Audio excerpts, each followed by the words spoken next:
हरितालिका तीज की कथा।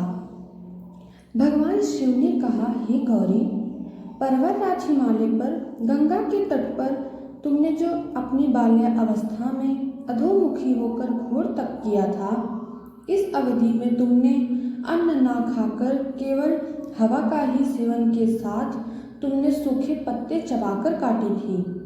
माघ की शीतलता में तुमने निरंतर जल में प्रवेश कर तप किया था। बैसाख की जला देने वाली गर्मी में पंचाग्नि से शरीर को तपाया। श्रावण की मूसलाधार वर्षा में खुले आसमान के नीचे बिना अन्न जल ग्रहण किए व्यतीत किया। तुम्हारी इस कष्टदायक तपस्या को देखकर तुम्हारे पिता बहुत दुखी और नाराज होते थे। तब एक दिन तुम्हारी तपस्या और पिता की नाराजगी को देखकर नारद जी तुम्हारे घर पधारे। तुम्हारे पिता द्वारा आने का कारण पूछने पर नारद जी बोले, हे गिरिराज, मैं भगवान विष्णु के भेजने पर यहाँ आया हूँ। आपकी कन्या की घोर तपस्या से प्रसन्न होकर वह उससे विवाह करना चाहते हैं। इस बारे में मैं आपकी राय जानना चाहता हूँ। नारद जी की बात सुनकर पर्वतराज अति प्रसन्नता के साथ बोले, श्रीमान, यदि स्वयं विष्णु जी मेरी कन्या का वरण करना चाहते हैं तो मुझे क्या आपत्ति हो सकती है। वे तो साक्षात ब्रह्म हैं। यह तो हर पिता की इच्छा होती है कि उसकी पुत्री सुख संपदा के साथ युक्त पति के घर की लक्ष्मी बने। नारद जी तुम्हारे पिता की स्वीकृति पाकर विष्णु जी के पास गए और उन्हें विवाह तय होने का समाचार सुनाया। परंतु जब तुम्हें इस विवाह के बारे में पता चला तो तुम्हारे दुख का ठिकाना ना रहा। तुम्हें इस प्रकार से दुखी देखकर तुम्हारी एक सहेली ने तुम्हारे दुख का कारण पूछने पर तुमने बताया कि मैंने सच्चे मन से भगवान शिव का वरण किया है, किंतु मेरे पिता ने मेरा विवाह विष्णु जी के साथ तय कर दिया है। मैं विचित्र धर्म संकट में हूँ। अब मेरे पास प्राण त्याग देने के अलावा कोई और उपाय नहीं बचा। तुम्हारी सखी बहुत ही समझदार थी। उसने कहा, प्राण छोड़ने का यहाँ कारण ही क्या है। संकट के समय धैर्य से काम लेना चाहिए। भारतीय नारी के जीवन की सार्थकता इसी में है कि जिसे मन से पति के रूप में एक बार वरण कर लिया, जीवन पर्यंत उसी से निर्वाह करे। सच्ची आस्था और एक निष्ठा के समक्ष तो भगवान भी असहाय हैं। मैं तुम्हें घनघोर वन में ले चलती हूँ, जो साधना स्थल भी है और जहाँ तुम्हारे पिता तुम्हें खोज भी नहीं पाएंगे। मुझे पूर्ण विश्वास है कि ईश्वर अवश्य ही तुम्हारी सहायता करेंगे। तुमने ऐसा ही किया।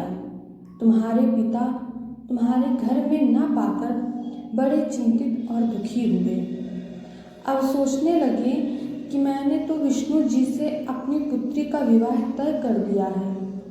यदि भगवान विष्णु बारात लेकर आए और कन्या घर पर नहीं मिली तो बहुत अपमान होगा। ऐसा विचार कर पर्वतराज ने चारों ओर तुम्हारी खोज शुरू करवा दी। इधर तुम्हारी खोज होती रही, उधर तुम अपनी सहेली के साथ नदी के तट पर एक गुफा में मेरी आराधना में लीन रहने लगी। भाद्रपद तृतीय शुक्ल को हस्त नक्षत्र था। उस दिन तुमने रेत के शिवलिंग का निर्माण किया। रात भर मेरी स्तुति में गीत गाकर जागरण किया। तुम्हारी इस कठोर तपस्या के प्रभाव में मेरा आसन हिल उठा और मैं शीघ्र ही तुम्हारे पास पहुंचा और तुमसे वर मांगने का कहा।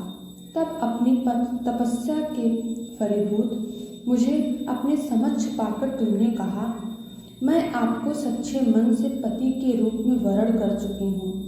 यदि आप मुझे सचमुच मेरी तपस्या से प्रसन्न होकर यहाँ पधारे हैं तो मुझे अपनी अर्धांगिनी के रूप में स्वीकार कर लीजिए। तब तथास्तु कहकर मैं कैलाश पर्वत पर लौट गया। प्रातः होते ही तुमने पूजा की समस्त सामग्री नदी में प्रवाहित करके अपनी सखी सहित व्रत का वर्ण किया। उसी समय गिरिराज अपने बंधु बांधवों के साथ तुम्हें खोजते हुए वहां पहुँचे। तुम्हारी दशा देखकर अत्यंत दुखी हुए और तुम्हारी इस कठोर तपस्या का कारण पूछा। तब तुमने कहा, पिताजी, मैंने अपने जीवन का अधिकांश वक्त कठोर तपस्या में बिताया है। मेरी इस तपस्या के केवल उद्देश्य महादेव जी को पति के रूप में प्राप्त करना था। आज मैं अपनी तपस्या की कसौटी पर खरी उतर चुकी हूँ। चूँकि आप मेरा विवाह विष्णु जी से करने का निश्चय कर चुके थे, इसलिए मैं अपने आराध्य की तलाश में घर से चली गई। अब मैं आपके साथ घर इसी शर्त पर चलूँगी कि आप मेरा विवाह महादेव जी के साथ ही करेंगे। पर्वतराज ने तुम्हारी इच्छा स्वीकार कर ली और तुम्हें घर वापस ले गए। कुछ समय बाद उन्होंने पूरी विधि विधान के साथ हमारा विवाह किया। भगवान शिव ने आगे कहा, हे पार्वती, भाद्रपद की शुक्ल तृतीया को तुमने मेरी आराधना करके जो व्रत किया था, उसी के परिणाम स्वरूप हम दोनों का विवाह संभव हो सका। इस व्रत का महत्व यह है कि मैं इस व्रत को पूर्ण निष्ठा से करने वाली प्रत्येक स्त्री को मनवांछित फल देता हूँ। भगवान शिव ने पार्वती जी से कहा कि इस व्रत को जो भी स्त्री पूर्ण श्रद्धा से करेगी, उसे तुम्हारी तरह अचल सुहाग प्राप्त होगा। इस व्रत को हरतालिका इसीलिए कहा जाता है क्योंकि पार्वती की सखी उन्हें पिता और प्रदेश से हर कर जंगल में ले गई थी। हरित अर्थात हरण करना और तालिका अर्थात सखी। दोस्तों, अगर आपको ये वीडियो अच्छी लगी हो तो इस वीडियो को ज़रूर लाइक कर दें और हाँ, चैनल को भी ज़रूर सब्सक्राइब कर दें। और हम अच्छे कथा आपके लिए आगे भी लाते रहेंगे। Thank you for watching.